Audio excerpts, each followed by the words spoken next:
நேர்கள் அனைவரையும் உலகத் தமிழர்கள் குறிப்பாக கஸ்ஸாவில் செய்திகளை முதல்ல நாம இந்த செய்தியில பார்க்க போறோம்.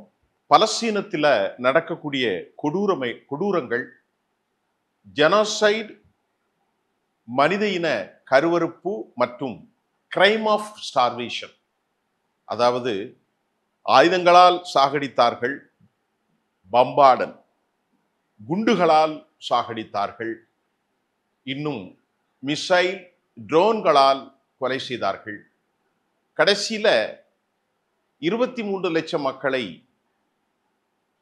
கொத்து குண்டுகளை, கிளஸ்டர் பாம்களின் மூலமும் கூட இஸ்ரேல் இராணுவம் அவர்களை அழிக்க முயன்றது. அவர்களை துடைத்தெறிய எல்லா வழிகளையும் அவர்கள் செய்தார்கள். ஆனாலும் கூட அவர்களால் 60,000த்திற்கு மேற்பட்ட மக்களை கொலை செய்யவும், 60,000 தாண்டி 1,40,000 மக்களை முடமாக்கவும் முடிந்ததை தவிர அவர்களுடைய மனோ வலிமையை அவர்களால் எதுவுமே செய்ய முடியவில்லை என்பதுதான் மிக மிக மிக மிக உண்மையாக இருக்கிறது. உலகத்துல இந்த மாதிரி ஒரு 1.5 ஆண்டுகளாக 666 7வது நாளாக தொடரக்கூடிய இந்த தாக்குதல் அக்டோபர் 7ஆம் தேதி 2 ஆண்டுகளை நிறைவு பெறும். இது June, July, August, September, October, இன்னொரு 3 மாத கால இடைவெளி கூட இல்லை, 2 மாதம்தான் இருக்கிறது. இப்படிப்பட்ட சூழ்நிலையில் அவர்களை சுற்றி இருக்கக்கூடிய உறவுகளான, கொள்கை உறவுகளான அரபுகளால் அவர்கள் கைவிடப்பட்ட நிலையில் எந்தவித ஒரு உதவியும் இல்லாமல் அங்கே ஹமாஸ் போரிடுகிறது. அந்த நாட்டின் விடுதலைக்காக போராடும் ஒரு அமைப்பை உலகம் முழுவதும் பயங்கரவாத அமைப்பாக இன்றைக்கு சொல்லி காட்டுகிறது. மிக முக்கியமாக 1948 அந்த மக்களை சொந்த மண்ணிலிருந்து வெளியேற்றி 7 லட்சத்திற்கு மேற்பட்ட மக்கள் இன்றைக்கும் அகதிகளாக உலகம் முழுவதும் வாழ்ந்து கொண்டிருக்கிற நிலையில அதற்கு பின்பு பல போர்களை நடத்தி பல பொதுமக்களை கைது செய்து சிறையில் அடைத்து கொலைகள் செய்த இஸ்ரேல் இராணுவம், அந்த இராணுவத்தின் செயல்பாட்டை யாருமே பயங்கரவாதிகள் என்று சொல்வதில்லை. ஆனா அந்த மண்ணில் பிறந்து அந்த மக்களின் நலனுக்காக, விடுதலைக்காக போராடக்கூடிய ஒரு அமைப்பு இது ஹமாஸ். யாசின் அவர்களால் தூங்கப்பட்ட ஒரு ஹமாஸ். அதே போல யாசர் அரஃபாத்தினுடைய PA, பலஸ்தீன் அத்தாரிட்டி, அந்த அமைப்பு தற்போது அப்பாஸுடைய தலைமையில அது ஒரு சதை குலைவு நோயால் பாதிக்கப்பட்டிருக்கிறது. எலும்பிலாம் நிற்காதது, உடல் மனிதனாக இருக்கும், ஆனால் அப்படியே உருக்குலைந்து போய்விடும். அப்படித்தான் அந்த அமைப்பு. அப்போ வலிமையாக களத்திலிருந்து எந்த மண்ணில் பல்லாயிரம் ஆண்டுகளாக வாழ்ந்தார்களோ அந்த மக்களுடைய உரிமைகளுக்காக போராடும் ஒரு போராளி குழு அமைப்பு உலகம் முழுவதும் பயங்கரவாதிகளாக மாறிவிட்டார்கள். 2 ஸ்டேட் சொல்யூஷனை கொடுக்கக்கூடிய பிரான்ஸ் என்ன சொல்லுது, சவுதி அரேபியா என்ன சொல்லுது, முதல்ல ஹமாஸ் ஆயுதங்களை கீழே வச்சுட்டு வெளியே போங்கிறாங்க. இது என்ன நியாயம் என்பது எங்களுக்கு புரியவில்லை. ஹமாஸ் போராடுகிறார்கள். ஹமாஸை எதிர்த்து தான் இந்த அப்பாவி மக்களை நீங்கள் கொலை செய்தீர்கள். அப்ப ஹமாஸை மட்டுமல்லவா கொலை செய்திருக்க வேண்டும்? அப்பாவிகளை கொலை செய்து, நாட்டை உருக்குலை செய்து, 80% உயர்ந்த கட்டடங்களை அழிவாக்கி, இன்றைக்கு ஒரு சமாதான தீர்வு வருகின்ற போது உண்மையிலேயே தீர்வு என்ன? அந்த இடம் யாருடைய இடம்? அவர்களுடைய இடம். அது ஏதோ பைபிளுடைய காலத்தில் கானான் தேசம் வழங்கப்பட்டது, it is a promised land என்று அவர்கள் சொன்னாலும் அந்த மண்ணில் ஏற்கனவே ஒரு சமூகம் வாழ்ந்ததல்லவா? அவர்கள் இஸ்லாமியத்தை ஏற்றுக்கொள்வதற்கு முன்பு அங்கே பெலாத்தியர்கள் வாழ்ந்தார்கள் அல்லவா? அவர்களுடைய வாரிசுகளாக தானே இன்றைக்கு ஹமாஸ், அவர்களுடைய வாரிசுகளாகத்தான் இன்றைக்கு இஸ்லாமியர்களாக மதமாறி அங்கே வாழ்ந்து கொண்டிருக்கிறார்கள். இதையெல்லாம் மறுத்து ஒரு அநியாய அக்கிரமத்தில் இந்த படுகொலையை ஆரம்பித்திருக்கக்கூடிய பெஞ்சமின் நெத்தன்யாகுவும் அவரது வலதுசாரி ஆதரவாளர்களும் தற்போது குண்டுகளாலும், மிசைல்களாலும், அதாவது ராக்கெட் தாக்குதலாலும், ட்ரோன்களாலும், அது மட்டுமல்லாமல் மிக வேகமாக எந்திர துப்பாக்கிகளாலும் எதாலும் அழிக்க முடியாத நிலையில தற்போது த கிரைம் ஆஃப் ஸ்டார்வேஷன், மிகப்பெரிய பாரதூரமான பசி என்கின்ற குற்றத்தை, பசியின் மூலம் ஒரு சமூகத்தை அழித்து பெரும் குற்றத்தை அவர்கள் செய்து கொண்டிருப்பதை உலகம் இன்றைக்கு கண்டும் காணாமலும் பேசியும் பேசாமலும் வெறும் கண்டனங்களோடு அரபுகள் வரை இன்றைக்கு நகர்ந்து போகிறார்கள். இந்த நிலையில ஹமாஸினுடைய செய்தி தொடர்பாளர் அறிவுசார் தளத்திலிருந்து ஒசாமா ஹம்தனுடைய செய்திகளை நேற்று முன்தினம் நான் லேசாக கோடிட்டேன். தற்போது அவருடைய தெளிவான ஒரு ஸ்டேட்மெண்ட் நமக்கு கிடைத்திருக்கிறது. அவர் என்ன சொல்லியிருக்கிறார்? பலஸ்தீன பகுதி ஒரு நாசி, ஒரு கான்சன்ட்ரேஷன் கேம்பாக அவர்கள் உருவாக்க முயற்சிக்கிறார்கள். எப்படி ஜெர்மன்ல ஆரிய இனம்தான் உயர்ந்தது என்று இன்றைக்கு எந்த அநியாயம் செய்து கொண்டிருக்கிறார்களோ, இந்த இஸ்ரேல்களை அடைத்து கில்லட் என்ற எந்திரத்தின் மூலம் 60 லட்சம் மக்களை அழித்தானோ அதே போன்ற ஒரு கேம்பை பாதிக்கப்பட்ட அந்த நிலையில் கெமிக்கல் வெப்பன்ஸின் மூலம், கொத்து குண்டுகளின் மூலம் அநியாயமாக கொல்லப்பட்ட அதே யூத இராணுவம், அதே யூத இனம் தனக்கு ஏற்பட்ட அந்த அநியாயத்தை தற்போது அவர்கள் கஸாவின் மீது செயல்படுத்தி கொண்டிருக்கிறார்கள் என்பதை சொல்லாமல் ஒசாமா ஹம்தன் என்று சொல்கிறார். ஒரு நாசி கான்சன்ட்ரேஷன் கேம்பை அவர்கள் உருவாக்குவதற்கு முயற்சிக்கிறார்கள். முதல் 2, இது ஒரு ஜெனோசைடல் ஸ்டார்வேஷன் கேம்பெயின் என்றும் அவர் சொல்கிறார். அதாவது வேண்டுமென்றே திட்டமிட்டு ஒரு ஸ்ட்ரக்சரல் டெரரிசம், ஒரு ஸ்ட்ரக்சரல் ஜெனோசைட், திட்டமிட்டு வடிவமைக்கப்பட்டிருக்கக்கூடிய ஒரு இன கருவறுத்தல் என்பதை ஒசாமா ஹம்தன் தெளிவுபடுத்தியிருக்கிறார். அதுக்கு ஒரே ஒரு உதாரணம், சாப்பாடு வாங்க போற 1500 பேரை இதுவரைக்கும் உணவு கேட்ட பிள்ளைகளை கொலை செய்திருக்கிறான். கிட்டத்தட்ட 8000த்திற்கு மேற்பட்ட உணவு கேட்டிருக்கக்கூடிய பெண்களையும் குழந்தைகளையும் வயதானவர்களையும் காயப்படுத்தி இருக்கிறார்கள். அப்ப இது ஒரு ஸ்ட்ரக்சரல் ஜெனோசைட், இது ஒரு ஸ்ட்ரக்சரல் வயலேஷன் அப்படின்னு சொல்றதுக்கு ஒசாமா ஹம்தன் சொல்வது நியாயம் இருக்கிறதா இல்லையா என்பதை நாம் உணர்ந்து கொள்ள வேண்டும். அடுத்து, அமெரிக்கா இதற்கு முழுமையான ஆதரவு தெரிவித்திருக்கிறது என்பதை தெளிவாக சொல்லியிருக்கிறார். அதை அவர் சொன்னதுக்கு பின்பு நான் இன்னொரு செய்தியில, அமெரிக்கா தான் இதை நடத்துகிறது, இந்த பாவமான செயல்களை செய்வதற்கு ஆயுதங்களையும் கொடுத்து ஐடியாக்களையும் கொடுத்து வருகிறது அமெரிக்கா தான் என்பதை ஒசாமா ஹம்தன் சொல்லியிருக்கிறார். அதே சமயம் இந்த அநியாயத்தை அமெரிக்காவினுடைய டொனால்ட் ட்ரம்ப் யுஏஇக்கு சென்று நான் ஒரு யூதன் என்று சொன்னான். அதே டொனால்ட் ட்ரம்பும் அதே பெஞ்சமின் நெத்தன்யாகும் சேர்ந்துதான் இந்த படுகொலை அரசியலை ஒரு டிராப்டாக அவர்கள் செய்து கொண்டிருக்கிறார்கள் என்பதை ஒசாமா ஹம்தன் தன் அறிக்கையில தெளிவா சொன்னதை உறுதிப்படுத்தப்பட்டது. அதோடு ஒசாமா சொல்றார், இந்த அநியாயத்தை அமைதி பார்வையாக சர்வதேசம் பார்த்து கொண்டிருப்பது எங்களால் ஜீரணிக்க முடியவில்லை என்று கூட ஒசாமா ஹம்தன் தன் கருத்தை வலிவாக சொல்லியிருக்கிறார். இந்த நாசி கேம் மூலம் இஸ்ரேல் எங்கள் மக்களை கொலைகிறார்கள், இது ஒரு சிஸ்டமிக் வயலேஷன் என்று சொன்ன அவர், இதுவரை 22,000த்திற்கு மேற்பட்ட எய்டட் ட்ரக்ஸ் எங்களுக்கு வந்திருக்க வேண்டும், அனைத்தையும் அவர்கள் பிளாக் செஞ்சிருக்கிறார்கள். காரணம், இது ஒரு ஸ்ட்ரக்சரல் ஜெனோசைட், ஒரு ஸ்ட்ரக்சரல் அழிவு பாதைக்கு திட்டமிட்டு நாசமாக எங்களை செய்கிறார்கள். இது முழுமையாக, மறுபடியும் திருப்பி சொல்கிறார், இது முழுமையாக அமெரிக்காவின் ஆதரவில் தான் நடக்கின்றது, அமெரிக்கா தான் இதை செய்கின்றது என்பதை வெளிப்படையாக he made statements ஓப்பனா டிஸ்க்ளோஸ்ட் பண்ணியிருக்கார். யூத சியோனிச ஆதரவு முழுமையாக அமெரிக்காவினுடைய ஆலோசனையின் பால் தெரிகிறது என்பதையும் அவர் சொல்லியிருக்கிறார். இதுவரை நேற்று முன்தினம் வரை 93 குழந்தைகளும் 180 அப்பாவிகளும் கொல்லப்பட்டிருக்கிறார்கள். அது மட்டும் இல்லாம அங்கே வாழ்கிற அந்த பகுதியில் இருக்கக்கூடிய 96% மக்களுக்கான பாதுகாப்பு, அவர்களுக்கான ஃபேஸ் ரொம்ப போரான ஒரு சூழ்நிலையிலே இருக்கிறது.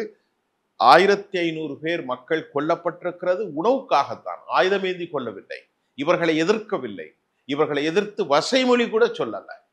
ஒரு பையன் உணவை கேட்கின்ற போது உணவை கொடுத்து விட்டு அவன் நடந்து போகிற போது திருப்பி சுடுகிறான் என்றால் அந்த யூதனுடைய மனம் எந்த அளவுக்கு வெறிபிடித்தவனாக இருப்பான் என்பதை உலகமே கண்டு ஆச்சரியப்படக்கூடிய தகவல்களும் வந்திருக்கிறது. அமெரிக்கா ஏஜென்சியினுடைய நிலைக்கும் இதுதான் காரணம் என்பதையும் ஒசாமா ஹம்தன் தெளிவுபடுத்தியிருக்கிறார். ஒசாமா ஹம்தனுடைய பேச்சில் ஒரு நியாயம் எப்படி நாம பார்க்க முடியும் என்று சொன்னால், அமெரிக்கா குண்டுகளை கொடுக்கிறது, அமெரிக்கா ஃபண்டை அலாட் பண்றது, அதை தாண்டி அமெரிக்காவினுடைய ஒரு ஏஜென்சியாக இருக்கக்கூடிய ஜிஹெச்எம், அதாவது Gaza humanitarian foundation, it is the fully under controlled by the US forces. along with Israel army IDF அவர்கள்தான் இந்த சுட்டு படுகொலை செய்கிறார்கள் என்பதை ஒசாமா ஹம்தன் சொன்னால், அமெரிக்கா தான் இதை செய்கிறது, அமெரிக்கா தான் இதை ஏவுகிறது, அமெரிக்கா தான் இந்த திட்டத்தை கொடுத்திருக்கிறது, அமெரிக்கா தான் எல்லாவற்றையும் செய்து கொண்டிருக்கிறது என்பதை முதலாக மிக மிக தெளிவாக ஒசாமா ஹம்தன் சொல்லியிருக்கிறார். அதுக்கு அடுத்து இரண்டாவது ஒரு திட்டம் என்னவென்றால், இந்த செய்தியில தொடர்ந்து ஒரு கொடூரமான திட்டத்தை பெஞ்சமின் நெத்தன்யாகு வடிவமைத்திருப்பதாக நமக்கு அடுத்த செய்தி வந்திருக்கிறது. பெஞ்சமின் நெத்தன்யாகுவை பொறுத்தவரை எந்த காலத்திலும் அவன் ஒரு சமாதானமான நிலைக்கு செல்வதற்கு எந்த விருப்பமும் இல்லை. ஏனென்று சொன்னால், சமாதானம் அடைந்து விட்டால் அவனது போஸ்ட் ஆடி போய்விடும். ஆகவே ஒரு 75 வயது ஒரு பயங்கரவாத தாக்குதலை நடத்துகிற ஒருவன் தன்னை காப்பாற்றிக் கொள்வதற்கு ஒட்டுமொத்த ரீஜனை அழித்துக் கொண்டிருக்கிறான் என்பதை பார்த்து கொண்டு உலகம் அமைதியாக இருப்பது, அரபுகள் அமைதியாக இருப்பது, 400 லட்சம் கோடியை கொடுத்துட்டு இந்த சவுதி அரேபியாலாம் அமைதியாக இருப்பது என்ன நியாயம் என்ற கேள்வியும் பலர் எழுப்பிக் கொண்டுதான் இருக்கிறார். இவனுடைய திட்டம் என்னவென்றால், காசாவை முழுமையாக ஆக்குப்பை. அவனுடைய திட்டத்தின் முதலாவது எண்ணம், பெஞ்சமின் நெத்தன்யாகுடைய திட்டத்தின் முதலாவது வடிவமைப்பு காசாவை முழுமையாக இஸ்ரேல் இராணுவத்தினுடைய கண்ட்ரோல்ல கொண்டு வர்றது. இரண்டாவது தி ஸ்டார்வேஷன், ஃபர்ஸ்ட் அனெக்சியேஷன், இணைத்து எங்களுடைய ரீஜனாக கோலான் குண்டுகளை போன்று, அதை போன்று மேற்கு கரையில் இருக்கக்கூடிய அந்த பகுதிகளை ஜொர்டானில் இருந்து எப்படி கைப்பற்றினானோ, கோலான் குண்டுகளை சிரியாவில் இருந்து கைப்பற்றியது போன்று அகண்ட தி கிரேட்டர் இஸ்ரேலின் திட்டத்தில் பலஸ்தீனத்தை ஆக்கிரமித்து தன் நிலைப்பாட்டில் செட்லர்ஸ் ப்ரமோஷன் அங்கே கொடுப்பது. இதுதான் அவனது திட்டம். இரண்டாவது திட்டம் ஸ்டார்வேஷன், பசிகளின் மூலமாக ஒரு நிலையை ஏற்படுத்துவது. இதுதான் அவன் சொல்லியிருக்கிறான். பசியினால் அவன் நம்மை எதிர்க்க முடியாமல் ஆகிவிடுவான், குண்டுகளால் அழிந்து போகிறான். எதற்கும் அஞ்சாத இந்த சக்திகள் பசியினால் அழிய வேண்டும் என்பதை அமெரிக்காவும் இவர்களும் இணைந்துதான் இந்த திட்டத்தை வடிவமைப்பு செய்திருக்கிறார்கள் என்பது தற்போது வீதிக்கு வந்துவிட்டது. குண்டுகளாலும் இராணுவ தாக்குதல்களாலும் மெர்கோவா வெசனாலும் ஆர்பிஜியாலும் ட்ரோன்களாலும் மிசைல்களாலும் இன்னும் பம்பார்டன்ஸ், அதாவது கண்களுக்கு வியப்பளிக்கக்கூடிய ஆச்சரியம் அளிக்கக்கூடிய எல்லா குண்டுகளையும் போட்டாச்சு. ஆனாலும் மக்கள் நகர முடியவில்லை, மரணத்தை ஏற்றுக்கொள்கிறார்கள். முத்தமிட்டு ஒரு மரணத்துக்கு அஞ்சாத ஒரு சமூகமாக அவர்கள் மாறி இருக்கிற நிலையில அவனுக்கு இப்ப இருக்கிறது ஸ்டார்வேஷன், பசிய போடு. உணவு இல்லைன்னா அவனால துப்பாக்கியை தூக்க முடியாது, அழிந்து போவான் என்பதற்காக இந்த ஸ்ட்ரக்சரலா இந்த திட்டத்தை, இரண்டாவது திட்டம். மூன்றாவது மிக முக்கியமாக இந்த திட்டத்தை குறித்து ஒய்நெட் என்ன சொல்லி இருக்கிறது என்று நாம் பார்க்கிறோம். ஒய்நெட் என்பது இந்தியாவில் இருந்து வருவதோ அல்ல, இலங்கையிலிருந்து வருவதோ அல்ல. இது ஜெருசலேத்து வந்திருக்கக்கூடிய ஒரு மிக முக்கியமான ஒரு நியூஸ் ஏஜென்சி. அந்த ஒய்நெட்ஸ் தன் கருத்தில் அமெரிக்கா தாக்குதல் நடத்த முழுமையாக ஆதரவை வழங்கி இருப்பதாக பரபரப்பான செய்தியை ஒய்நெட்ஸ் வழங்கியிருக்கிறார். அதாவது கிடியன் சாரட்டுங்கிறதன் மூலமாக கிடியன் என்கின்ற ஒருவன் 300 படைகளை வைத்துக் கொண்டுதான் ஒட்டுமொத்தமாக அழித்தான் என்று புகழாரம் சூட்டி இந்த கிடியன் சாரட் கம்ப்ளீட்டா ஹேஸ் பீன் ஃபெயில்டு, அவர்கள் மூவ் பண்ண முடியாத அளவிற்கு தோல்வியை சந்தித்த நிலையில் தற்போது ஒய்நெட்ஸுடைய செய்தி, அமெரிக்கா தற்போது சிக்னல் காட்டி இருக்கிறது, அடித்து துவம்சம் செய்யுங்கள், ஒரு பக்கம் பசி ஒரு பக்கம் சுடுதல், நாசம் செய்யுங்கள் என்று அமெரிக்க அதிபர் டொனால்ட் ட்ரம்ப் இதற்கு சிக்னல் அளித்திருக்கிறான். உலகம் முழுவதும் அந்த ஒரு மனிதனை கண்டு வெறுக்கக்கூடிய ஒரு மனிதனாக அவன் மாறி இருக்கிறார் என்பதைத்தான் ஒய்நெட் செய்தி சொல்லியிருக்கிறது. வாஷிங்டன் போஸ்ட் அடுத்த செய்தியில் Hamas not interest to involve the peace progress என்பதையும் வாஷிங்டன் போஸ்ட் சொல்றது. ஹமாஸுக்கு ஆர்வம் இல்லையா? ஹமாஸுக்கு ஏன் ஆர்வம் இல்லை என்று ஹமாஸ் என்ன சொல்கிறார்கள் என்று சொன்னால், நாங்கள் சொல்வதை நீ ஏற்றுக்கொள்ள வேண்டும், நாங்கள் சொல்வதை நீங்கள் ஏற்றுக்கொள்கிறோம், நீங்கள் சொல்வதை நாங்கள் ஏற்றுக்கொள்ள வேண்டும், நீங்கள் ஏற்றுக்கொள்ள வேண்டும். ஆனால் அதற்கு ஒரே தீர்வு நிரந்தரமான போர் நிறுத்தம். அப்ப நிரந்தரமான போர் நிறுத்தம் இல்லாமல், வெளியேற்றம் இல்லாமல் என்ன சமாதான தீர்வு? ஆகவே ஹமாஸின் பக்கம் நியாயம் இருக்கிறதா? அமெரிக்காவினுடைய வாஷிங்டன் போஸ்ட் சொல்வது நியாயம் இருக்கிறதா? ஒய்நெட் சொல்லியிருக்கிறான், அமெரிக்கா தாக்குதலை நடத்துவதற்கு ஆதரவை வழங்கிவிட்டான் என்று இஸ்ரேலுடைய ஒய்நெட் மிக முக்கியமாக சொல்லுகிறது. யாகும் அடுத்து நெத்தன்யாகு என்ன சொல்கிறான் என்றால், 1955 அந்த இராணுவ தளவாடங்கள் அவர்களோடு பேசுகின்ற போன்னு சொன்னா நாம் ஒரு மிகப்பெரிய துயரத்தை யூத வரலாற்றில் அது ஒரு பிளாக் டேயாக அமைந்தது. அதில் நாம் பிரிந்து ஒருவருக்கு ஒருவர் சண்டையிட்டோம். தற்போது இன்று நாம் பிரியவில்லை, நாம் ஒன்றுபட்டிருக்கிறோம், ஒரே நிலையில் இருக்கிறோம் என்று புகழாரம் சூட்டியிருக்கிறார். He is hailed all operation which was being made by IDF என்பதை அவர் சொல்லியிருக்கிறார். நாங்கள் இணைட்டாக இருந்ததனால், ஒன்றுபட்டு இருப்பதால் இந்த மாபெரும் வெற்றியை பெற்றிருக்கிறோம் என்பதை அவன் போய் சொல்கிறான். இது ஒரு ஹிஸ்டோரிக்கல் அச்சீவ்மெண்ட் என்று சொல்கிறான். அது உண்மையிலே அது வரலாற்றான ஒரு வெற்றி தான். ஏனென்று சொன்னால் கொலைகளை நடத்தியிருக்கிறானே, அதை விட பெரும் வெற்றி ஒன்றும் நெதன்யாகுவுக்கு இல்லை. 1,50,000 பேரை ஊனமுற்றவர்களாக மாற்றியிருக்கிறானே, அது வெற்றிதான். 87% 80 விழுக்காட்டு கட்டடங்களை உருக்குலை செய்திருக்கிறானே, அதுவும் வெற்றிதான். பசியால் அனைவரையும் சாகடித்துக் கொண்டிருக்கிறானே, அதுவும் வெற்றிதான். ஆகவேதான் இன்றைக்கு நாம் ஒன்றிணைந்து இந்த வெற்றியை பெற்றிருக்கிறோம் என்று அவர் சொல்லியிருக்கிறார். அதே மாதிரி how to achieve this 3 objects என்பதை அவர் விளக்கியிருக்கிறார். பெஞ்சமின் நெதன்யாகு யாரிடத்தில் விளக்கியிருக்கிறார்? அந்த இராணுவ வீரர்களிடத்திலும் இந்த இன சுத்திகரிப்பை அதிகரிப்பதும் குண்டு போடுவது. ஏனென்று சொன்னால் அவனுடைய பாஸ் எல்லாம் அமெரிக்காவினுடைய மார்க்கோ ரூபியோ போன்றவர்கள், அமெரிக்காவுடைய மைக் ஹக்கபி, அமெரிக்காவுடைய ஸ்டீவ் விட்காஃப், அமெரிக்காவுடைய பிரதமர் அதாவது ஜனாதிபதி டொனால்ட் ட்ரம்புடைய தலைமையில் அவர்கள் மத்திய கிழக்கில் ஒரு வல்லாதிக்க சக்தி உருவாகிவிடக் கூடாது, அவர்களை அழிக்க வேண்டும். அவர்களை அழித்தால் தான் ஈரானை அழிக்க முடியும், ஹிஸ்புல்லாவை அழிக்க முடியும், ஹூதிகளை அழிக்க முடியும் என்ற ஒரு நீண்ட திட்டம். இதற்கு நாம் எதிர்பார்க்காத சில நிகழ்வுகள் வரலாம். இப்படிப்பட்ட ஒரு சூழ்நிலையில் சேனல் 12 ஒரு செய்தியை சொல்லியிருக்கிறேன். முதலில் வாஷிங்டன் செய்தி சொன்னேன், ஒய்நெட் சொன்னேன். சேனல் 12 அந்த செய்தியில் கேபினெட்டுக்குள், செக்யூரிட்டி கேபினெட்டுக்குள் ஒரு பெரிய பிளவு ஏற்பட்டிருப்பதாக அவர்கள் சொல்லியிருக்கிறார்கள். Israel Zamir, Netanyahu, Katz, Ben Gvir ஆகிய கூட இடையில் பெரும் மோதல் நடந்திருப்பதை வெளியேற்றிருக்கிறோம். ஆகவே ஃபாரின் மினிஸ்டர் கிடியன் சாருடைய கருத்து இன்றைக்கு வெளியாகி இருக்கிறது. கிடியன் சார் தன் கருத்தில் இவ்வாறு சொல்லியிருக்கிறார். என்ன சொல்லியிருக்கிறார்? அவர் எக்ஸ்டர்னல் அஃபேர்ஸ் மினிஸ்டர். அவர் சொல்லியிருக்கிற ஆங்கில செய்தி இதோ: he is not required to the clarified the subordination of the military. அதாவது அதுக்கு முன்னால என்ன சொல்லியிருக்கிறார் என்று பார்ப்போம். இது இரண்டாவது செய்தி. முதற் செய்தியில் Israel Zameer was required to that express his professional the opinion clear and unequally to this political action என்று சொல்லியிருக்கிறார். அவரை பொறுத்தவரை அவர் டெக்னிக்கலாக இராணுவ அடிப்படையில் நமக்கு ஏற்படுகிற இடசங்கங்களையும் பாசிபிள் அல்லது இடையூறுகளை பற்றி தெளிவுபடுத்தியிருக்கிறார் என்பதை அவருக்கு ஆதரவாக வெளிவிவகாரத்துறை அமைச்சர் கிடியன் சார் சொல்லுகிறார். He is not required to clarify the subordination of the military equivalent to the government decision.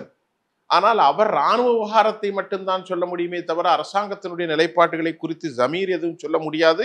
ஜமீருடைய அவரது கருத்து இராணுவ நிலைப்பாட்டை தெளிவுபடுத்தியிருக்கிறார். சிக்கல்களை குறித்து அவர் பேசியிருக்கிறார். பொலிட்டிக்கலான டிசிஷன் குறித்து, அதன் இராணுவம் கீழ்ப்படிவது குறித்து அவருடைய கருத்து இங்கு அவசியமில்லை என இஸ்ரேலுடைய வெளிவிவகாரத்துறை அமைச்சர் அவர்களுக்குள் நடந்த மோதலில் அவர் வெளிப்படுத்தியிருக்கிறார். இதற்கு இடையில ஜெருசலேம் போஸ்ட் ஒரு செயல என்ன சொல்லி இருக்குன்னா, இந்த சண்டையில சேனல் 12 கருத்தை நான் உங்களுக்கு சொல்றேன். சேனல் 12 நெதன்யாகுக்கும் இஸ்ரேல் கட்ஸுக்கும் பென் கவீருக்கும் இடையில் கடுமையான மோதல். அந்த மோதல்ல கிடியன் சாருடைய கருத்துக்கு அப்புறம் மொசாத் தலைவர் ஏன் இன்னும் நியமிக்கப்படவில்லை என்று அவர்களுக்குள் raised dissent voiced among the cabinet minister அவர்களுக்குள் எழுந்திருக்கிறது. அடுத்து புரொடெக்ட் த ஹோஸ்டேஜ், எப்ப நீங்க வந்து காப்பாற்ற போறீங்க அப்படிங்கிறதும் ஏராளமான முறைகள் அந்த போர்ட்போலியோவில் இராணுவ தலைவர்களுக்கிடையே, அமைச்சர்களுக்கிடையே, இராணுவம் சார்ந்தும் அரசுக்கு இடையிலும் பெரும் மோதல்கள் விழுந்திருக்கிறது. இதை தொடர்ந்து ஜெருசலேம் போஸ்ட் தன் கருத்தில் நெதன்யாகு ஆஸ்க்டு என்ன சொல்லியிருக்கிறார்? ஐடிஎஃப் சீஃப்ட சொல்லியிருக்கிறார், டு ஃபாலோ ஆர்டர்ஸ். நான் சொல்றத கேளியா, இல்லைன்னா ரிசைன் பண்ணிட்டு போ. இப்போ உங்களுக்கு புரியுதுன்னு நினைக்கிறேன். இஸ்ரேலுடைய பிரதமர் நெதன்யாகு சொல்றாரு, இஸ்ரேல் ஜமீர் சொல்றாரு, அங்க போரிட முடியாது, அங்க போரிடுவதற்கு வசதிகள் இல்லை, ஆம்பூஸ் தாக்குதல் நாம் கொல்லப்பட்டு கொண்டிருக்கிறோம். நல்லா கவனிங்க, ஆம்பூஸ் தாக்குதல் நாம் கொல்லப்பட்டிருக்கிறோம், ஆயுதங்கள் இல்லை, டேங்கரை அடிச்சு காலி செய்யறாங்க, ஆட்களை கொலை செய்யறாங்க, நாம போரிட முடியாது.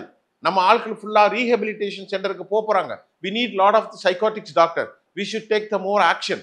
இப்படி இருக்கும்போது நமக்கு ஒரு பெரிய ஹடில்ஸ் இருக்கிறது. Impossible to move further action on this ground level அப்படிங்கிறத அவர் வந்து he's made a open statement against Netanyahu. Netanyahu he reply to them. அவர் திருப்பி என்ன சொல்கிறார்? ஒன்னு நான் சொல்றதை கேட்டு நீங்க வந்து ஆக்ஷன் எடு, இல்லைன்னா ரிசைன் பண்ணிட்டு போ அப்படிங்கிறத ஓப்பனா சொன்னதாக ஜெருசலேம் போஸ்ட் நேற்று தன் செய்தியிலே தெரிவித்திருக்கிறது. ஆகவே இதற்கிடையில இவனுக்கு எதிராக மக்கள் எழுச்சி போராட்டமும் தொடர்ந்து கொண்டிருக்கிறது. ஆகவே ஒசாமா ஹம்தனுடைய செய்தி, ஐடிஎஃப்னுடைய உள்ளே நடக்கக்கூடிய கலோபரம், நெத்தன்யாஹுடைய இஸ்ரேல் சமீருக்கும் போராட்டம், channel 12, Jerusalem post, Washington post, அது மட்டும் இல்லாமல் ஒய்நெட் செய்திகள், அமெரிக்காவினுடைய பின்னணி எல்லாவற்றையும் உங்களுக்கு தெளிவாக சொல்லியிருக்கிறேன். இப்பொழுது பட்டினியால் அவர்கள் கொலை செய்ய முயற்சி எடுத்திருக்கிறார்கள். அவருடைய மெகா ஆப்ஜெக்ட் காசாவை அழிக்க வேண்டும், ஹமாஸை அழிக்க வேண்டும், காசா மக்களை துரைத்தெறிந்து காசாவை அனெக்சிங் வித் கிரேட்டர் ஸ்டேட். இந்த திட்டத்தின் பால் அமெரிக்கா முழுமையாக அமெரிக்கா தான் இதை செய்கிறது என்பது தெளிவுபடுத்தப்பட்டிருக்கிறது. மீண்டும் அடுத்த செய்திகளோடு நான் உங்களை சந்திக்கின்றேன். நன்றி.